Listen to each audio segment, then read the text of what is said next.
बिस्मिल्लाहिर्रहमानिर्रहीम। अस्सलामुअलैकुम। Welcome to sublime way English academy. आज की इस वीडियो में हम डिस्कस करने जा रहे हैं टेड ह्यूज़ की poem full moon and little Frida.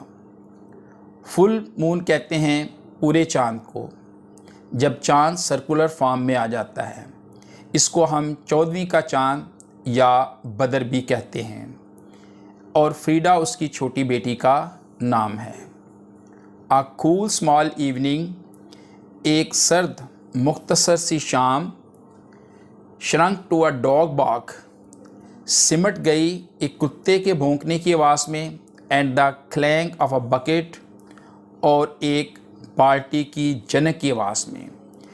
यानी जो सर्द मुख्तसर सी शाम थी वो एक कुत्ते के भौंकने की आवाज़ और एक बाल्टी की जनक की आवाज़ में सिमट गई। एंड यू लिसनिंग, और तुम सुन रही थी। टेड ह्यूज़ अपनी बेटी को मुखातब करते हुए कहता है एंड यू लिसनिंग, और तुम सुन रही थी। अ स्पाइडर्स वेब, एक मकड़े का जाला, टेंस, तन गया, परेशान हो गया, फॉर द ड्यूज टच, शबनम के छूने से। ये शाम के वक्त जो ओस जल्द पड़ना शुरू हो जाती है उसके छूने से टेंस हो गया, तन गया, परेशान हो गया। अ पेल लिफ्टेड, एक बाल्टी उठी, स्टिल, साकत, एंड ब्रिमिंग मिरर, और भरी हुई आईने का नमूना पेश कर रही थी। यानी उस बाल्टी के अंदर जो पानी था वो आईने का नमूना पेश कर रहा था।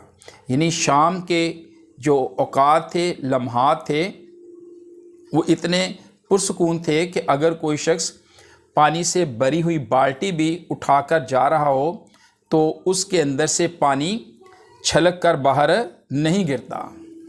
To tempt a first star to a tremor, ये पहले सितारे को उकसाए, टू अ ट्रिमर, कि उसका अक्स पानी के अंदर हरकत करे, कांपे।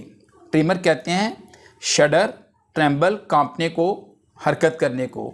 यानी जो पानी से भरी हुई बाल्टी है उसके अंदर पानी एक आईने का नमूना पेश कर रहा था, और वो पहले सितारे को उकसा रहा था कि उसका अक्स इस पानी के अंदर मूव करे, ट्रेम्बल, कांपे, शडर, हरकत में आए।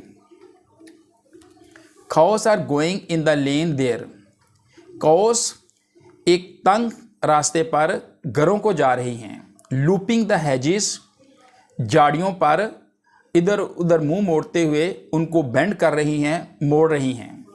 With their warm wreaths a breath, अपनी सांस के गर्म रीथ्स, रीथ कहते हैं सर्कल्स। ये जब हम सर्दियों में सांस लेते हैं तो हमारे अंदर से वेपर्स वो निकलते हैं, एक भाप सी निकलती है, उसको वो वार्म रीथ कहता है। यानी कि सांसों के गर्म सर्कल्स हल्के वो साथ बना रही थी और हेजिस को, झाड़ियों को अपने मुंह से मोड़ रही थी, बेंड कर रही थी।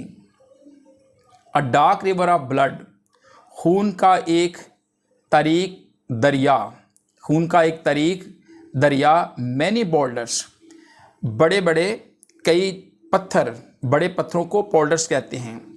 तो पोइट कहता है कि जो कॉस हैं वो यूं फील हो रहा था जैसे खून का एक तारीक दरिया गुज़र रहा हो, और जैसे चट्टानी पत्थर, बड़े बड़े पत्थर हों, वो गुज़र रहे हों।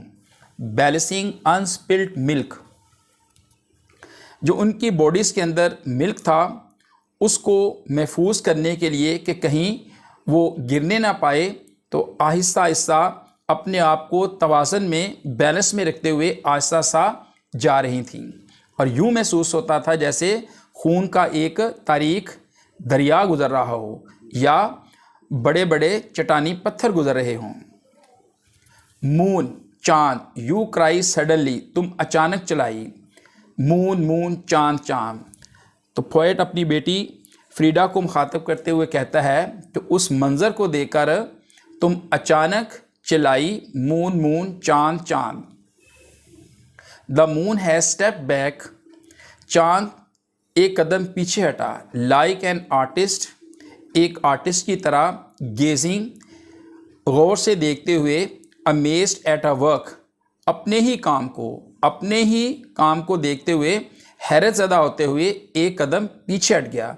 यानी जिस तरह आर्टिस्ट कोई खूबसूरत पेंटिंग करता है तो वो अपनी ही पेंटिंग से अमेज़्ड, हैरत ज़दा हो जाता है और एक कदम पीछे हटकर अपनी उस मसवरी को, उस अपनी महारत को, उस अपनी पेंटिंग को देखता है और हैरत ज़दा हो जाता है। इसी तरह यूँ महसूस होता है कि चाँद भी जो है वो अपनी चांदनी से उसने जो ज़मीन के ऊपर रोशनी फैलाई हुई है और एक खूबसूरत मंज़र बनाया हुआ है, उस मंज़र को देख के चाँद भी हैरत ज़दा हो जाता है और एक कदम पीछे हट जाता है। The points at him amazed. अब इस मंज़र को जो चाँद ने ज़मीन के ऊपर या अपनी चांदनी को फैला के बनाया होता है, वो मंज़र भी चाँद की इस फनकारी को, इस कारीगरी को देखकर हैरत ज़दा हो जाता है और वो भी हैरत के अंदाज में उसकी तरफ इशारा करता है। तो इस पोएम में टेड ह्यूम ने शाम का मंज़र जो ना बहुत ही खूबसूरत अंदाज में पेश किया है और ज़बरदस्त मंज़र कशी की है। अल्फाज का चुनाव भी बहुत सोच समझ कर किया है। ये शाम का वक़्त जो है ये मिल्किंग आवर्स होते हैं, तो ये बड़े ही शाम जो है ना सर्दियों की शाम वैसे ही बड़ी मुख्तसर होती है और बड़ी क्विकली जो है वो जंप करती है नाइट में। तो वो शायर जो है वो शाम का मंज़र बयान करता है कि किस तरह वो शाम जो थी वो एक कुत्ते के भौंकने की आवाज़ और बाल्टी की जनक की आवाज़ में सिकुड़ गई, सिमट गई और अपनी बेटी को मुखातब करके कहता है कि तुम ये सारा मंज़र शाम के मोमेंट्स को देख रही थी और सुन रही थी। उस वक़्त जो मकड़े का जाला है वो भी शबनम के छूने से तन गया और उस वक़्त इस तरह के पुरसकून लम्हात थे कि अगर कोई शख्स पानी से भरी बाल्टी भी उठाकर जा रहा हो तो उसमें से पानी के गिरने का ख़दशा नहीं होता। और काऊ जो है उस शाम के वक़्त, मिल्किंग आवर्स के वक़्त अपने घरों को जा रही हैं और अपने मुंह से इधर उधर मारते हुए झाड़ियों को बेंड कर रही हैं। लूपिंग द हेजिस, झाड़ियों को बेंड करना, उनमें कर्व डालना, और उनके सांसों के गम सर्कल्स जो है वो बन रहे थे। यूँ महसूस होता था कि जैसे खून का एक तारीक दरिया गुजर रहा हो या जैसे बहुत बड़े चट्टानी पत्थर हों, और वो इस तरह आहिस्ता आहिस्ता चल रही थी कि उनके अंदर जो दूध है वो कहीं गिरने ना पाए। और ये मंज़र इतना अट्रैक्टिव था कि वो बेटी को मुखातब करके कहता है कि तुम अचानक चलाई मून।